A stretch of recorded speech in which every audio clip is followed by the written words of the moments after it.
morreram quantas pessoas nesse acidente? Conta pra gente esse episódio.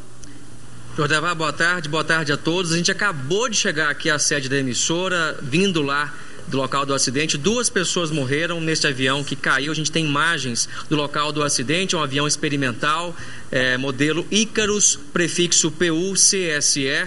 Essas são as imagens que nós fizemos cedo. Vocês estão vendo que o avião caiu em um canavial, em uma fazenda que fica entre os municípios de Araçu e Itaúsu, a cerca de 80 quilômetros de Goiânia. O avião caiu pouco depois das 8 horas da manhã.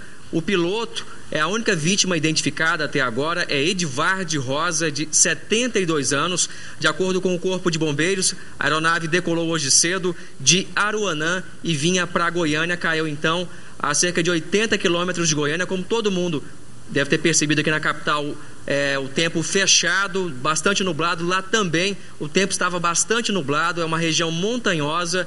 O avião caiu neste canavial e por pouco não aconteceu um incêndio. Havia trabalhadores trabalhando lá no corte de cana. Eles perceberam queda de potência, perceberam um barulho diferente no motor da aeronave e logo depois o avião, já em baixa altitude, caiu. Não teve tempo nem de fazer um pouso de emergência. Neste momento, equipes do Corpo de Bombeiros estão lá, também da Polícia Militar, fazendo a escolta do local até a chegada da perícia, e do CENIPA, que possivelmente é o órgão da aeronáutica que vai investigar as causas desse acidente. John, esse avião vinha de onde? A informação passada pelo Corpo de Bombeiros é que o avião vinha de Aruanã e chegaria aqui em Goiânia no meio da manhã. E caiu então lá nesta fazenda a 80 quilômetros de Goiânia, uma região muito montanhosa, viu? E a neblina cobria praticamente tudo. Os trabalhadores disseram que a visibilidade era de pouco mais de 2 metros. Agora você imagina um avião experimental, um modelo que não possui muitos equipamentos, instrumentos, voa apenas pelo modo visual. Então o avião não tinha visibilidade alguma, o piloto pouco pôde fazer, pelo que tudo indica, e não teve como evitar a queda. Os familiares chegaram a ir ao local, o John? Não, até o momento que nós saímos de lá não havia familiares, apenas a Polícia Militar, Corpo de Bombeiros e a identificação, portanto, só do piloto Edvard Rosa, de 72 anos, que pilotava essa aeronave. A gente não sabe também a identificação da outra pessoa que estava na aeronave. Os corpos ficaram bastante destruídos, né, com o impacto do acidente. A aeronave despedaçou, ela bateu numa curva de nível.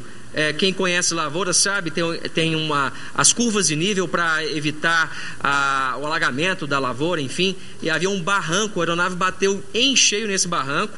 Ela meio que capotou e foi despedaçando num raio de 10 metros do canavial. As pessoas foram lançadas para fora da aeronave e morreram no local. John, eu tenho aqui inclusive a participação do Darlan Mello no nosso Twitter.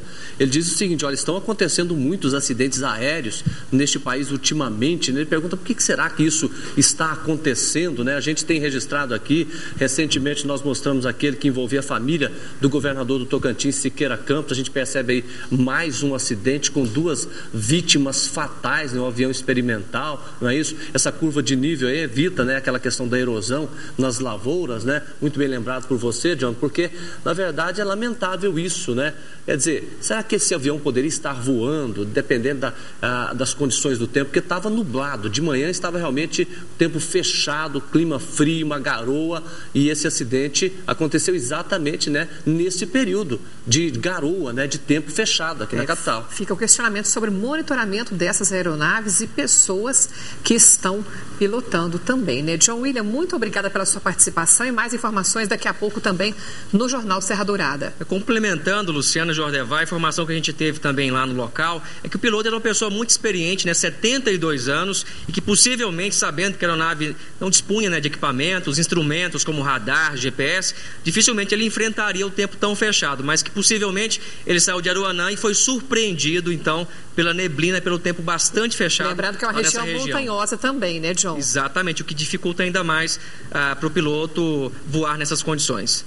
Obrigado, John William. E a gente continua aqui com as opiniões sobre essa lei que vai colocar na rua, pelo menos aqui em Goiás, 150 presos daqueles crimes considerados de menor potencial ofensivo, mas que incomodam muito a sociedade. Por exemplo, lesões corporais, furtos e vários outros. Por exemplo, o Alessandro Ferreira Ramos, ele diz que é mais fácil aprovar essas leis absurdas do que construir e cuidar do sistema prisional. E eu tenho também a participação aqui do Marcos Queiroz, né? Ele diz o seguinte: com essa lei, como é que fica agora? Lei seca, como é que fica essas outras situações? O Alexandre Caldeira diz o seguinte: cadeias cheias, mudam a lei para beneficiar os bandidos, também tem milhares de bandidos menores, por que não mudam a faixa de idade para essas pessoas menores de idade, porém muito perigosas? A questão de menores de idade, realmente, as medidas socioeducativas se recuperam ou não, aí também é uma discussão bem ampla, né?